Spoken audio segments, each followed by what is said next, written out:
Hello guys! Welcome po sa Encourage 888. Ang reading na ito ay para sa no contact situation.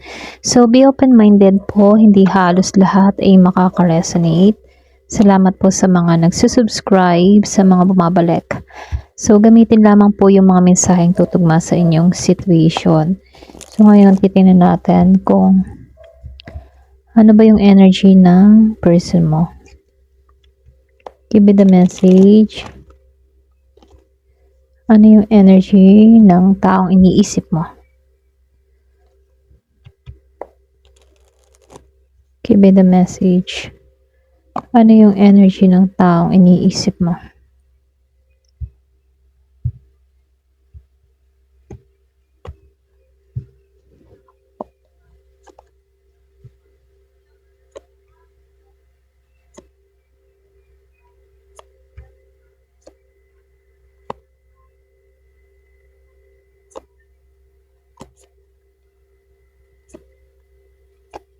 So, dito, no, meron akong nakikitang Scorpio, Cancer, and Pisces.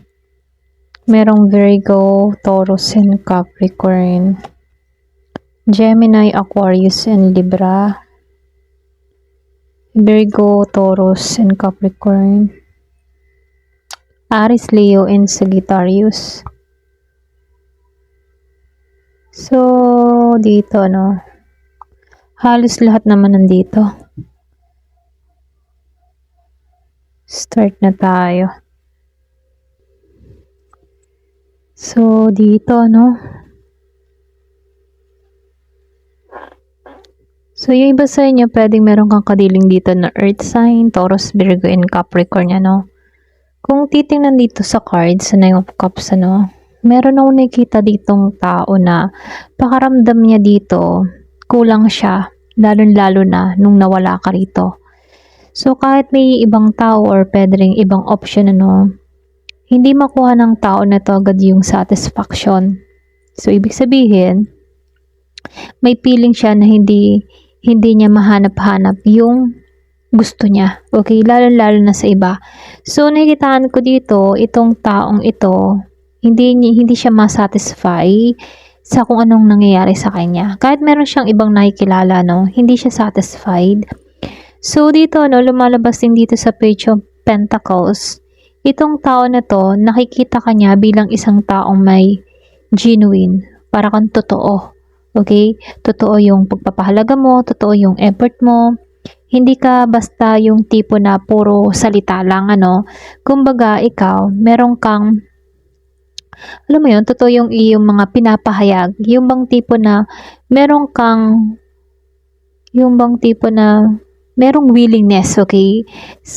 Alam mo, meron kang willingness na matuto sa mga bagay-bagay, meron kang willingness na mag-adjust, okay? Or mag-invest ng oras para sa connection, ganon.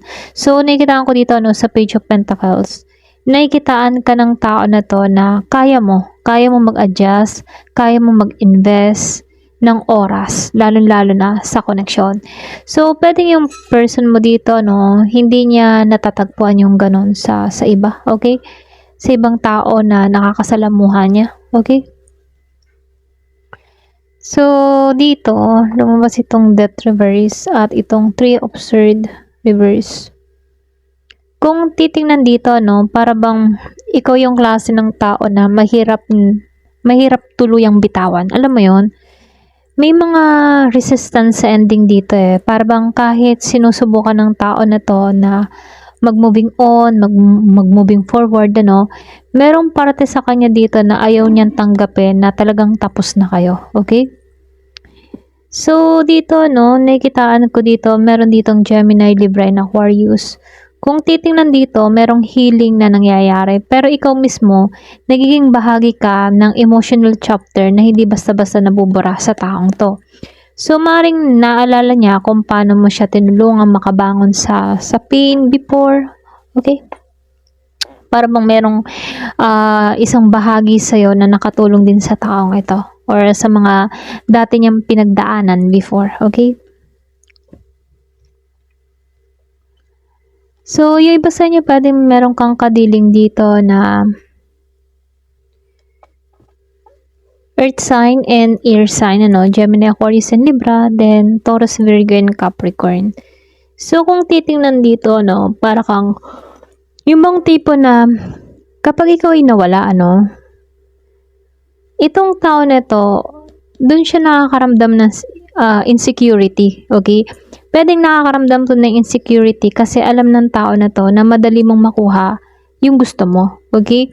So, hindi naman ibig sabihin nito, dumidepende siya sa'yo. Kaya lang, nakikitaan ko dito, kita ng tao nito kung gaano ka ka-confident, kung gaano ka ka-comfort, okay? Lalo-lalo na sa sarili mo, okay? Kumbaga, ikaw, kaya mo yung sarili mo dito, okay?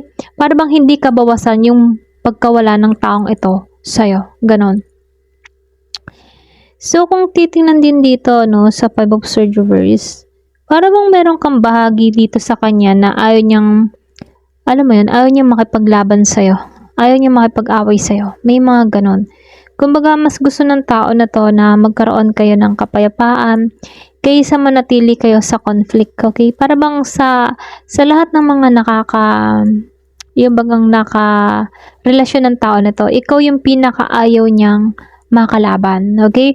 So, nakikitaan ko dito kahit ba may tampuhan sa inyo ng taong ito or sabihin natin may pride, hindi madaling i-discard yung connection ninyo, okay? So, dito, Queen of Wands and the Ten of Cups. Malakas dito yung Aries, Leo, Sagittarius. Then, meron din ako nakikitang Scorpio, Cancer, and Pisces. So, kung titingnan dito, ito yung isa sa pinakamalakas na dahilan. May natural ka kasing karisma. Ikaw yung tipo ng tao na mapapansin at mapapansin ka ng iba. Okay? Malakas yung presence mo. So, sa physical attraction, talagang malakas, Kumbaga, meron kang confident dito, may personality ka dito at energy na mahirap gayahin. Okay? So, kung titinan dito, may image dito o pwede rin merong mga pangarap tungkol sa happiness dito na hindi natuloy ng maayos, okay? Para bang kahit may ibang dumating, maaaring ikumpara ng taong ito kung ano yung naging connection niya sa'yo sa bago, okay? Para bang kahit nagkakaroon siya ng panibagong relasyon, na i-compare at na i-compare niya ikaw doon sa taong bago. Ganon. Kaya dito nangyayari, hindi siya nagiging satisfied, okay? Para bang may kulang sa kanya. Ganon yung pakaramdam ng tao na to. Lalo-lalo na pwede yung iba sa inyo sa pag-uugali. Meron kang kakaibang ugali na nagugustuhan ng tao nito. Para bang kapag meron siyang mga nakaka-relasyon, okay, nakakasalamuhan na bago, ganun. Para bang inihahambing ka ng taong ito dun sa bago. At dun niya na pagbabasihan yung differences ng pag-uugali nyo, okay? So, dito, lumabas itong The Hermit at itong si Four of Swords reverse. Kung titingnan dito, may depth ka. Hindi ka yung klase ng tao na madaling basahin. Hindi ka ganon. Kumbaga, hindi lahat ng nasa loob mo ay pinapakita mo. So, dahil dito, meron siyang mga bagay tungkol sa'yo na patuloy niyang iniisip kahit wala kayong communication. Kaya dito, hindi talaga tahimik ang isip ng tao nito tungkol sa situation ninyo. May restless energy, paulit-ulit niya yung pag-iisip, okay? Pag-replay ng mga memories, yung mga pagbabaka sakali, hindi nawawala yun. Okay? So, nakikitaan ko dito, para bang may mga alaala na talagang bumabalik sa taong ito. Para bang hirap para sa kanya na limutin yun. Okay? So, dito, nakikitaan ko rin dito. Ito yung malinaw. Ayan, pasensya na. Nahihikab ako.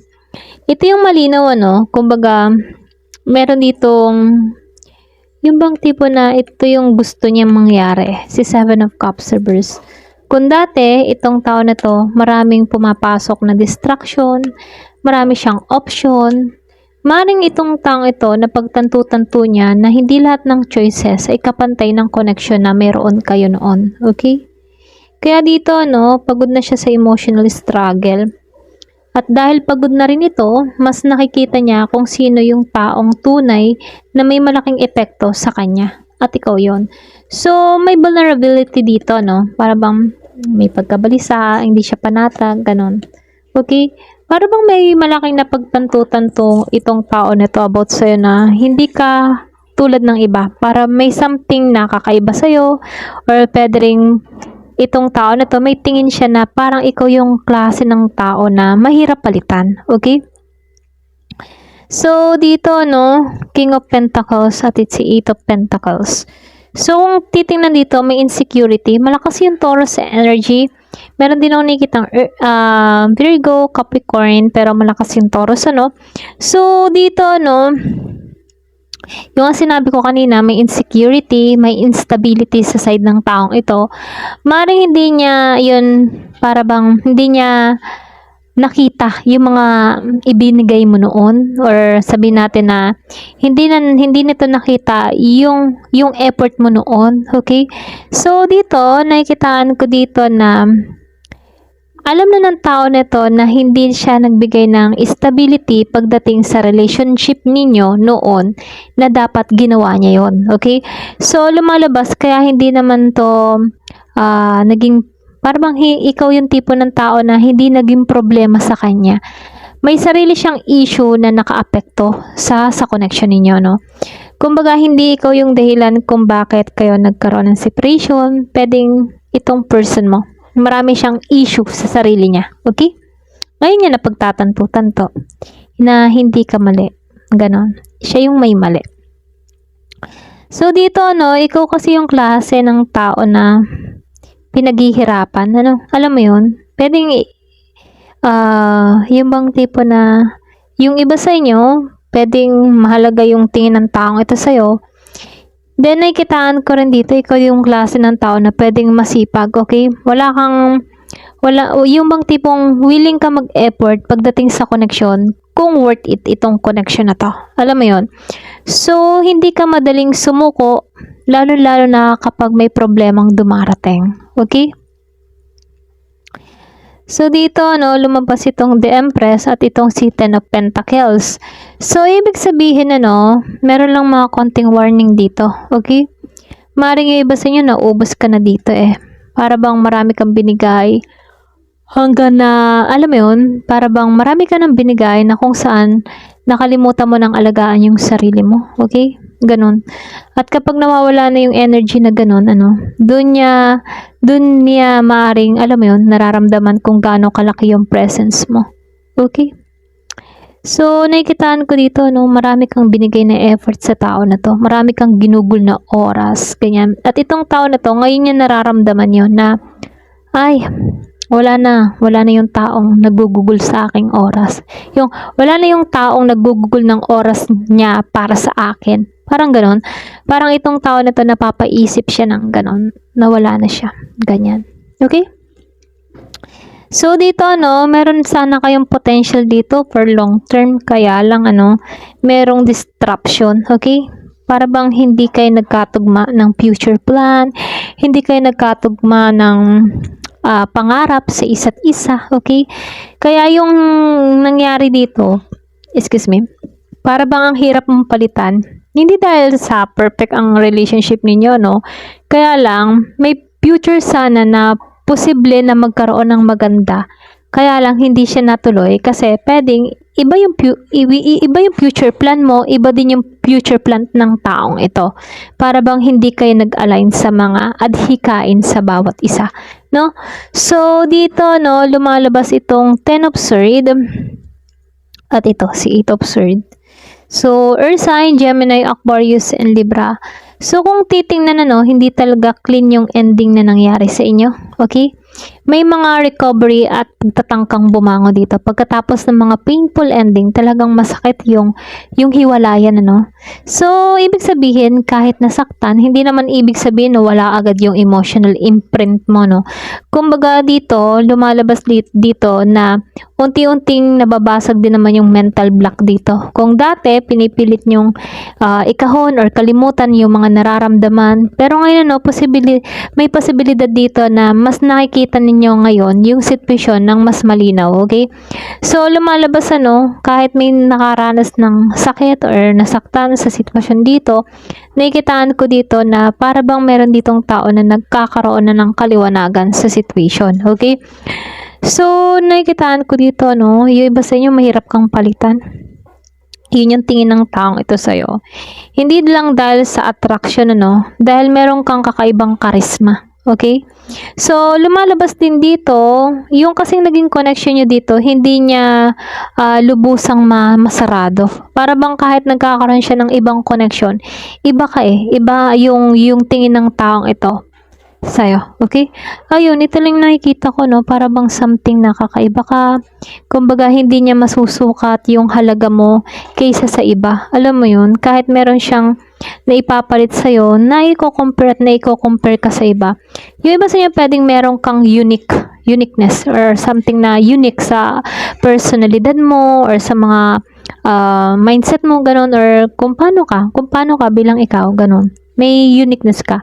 Mahirap kang palitan. Okay? Dahil unique ka. Ganon.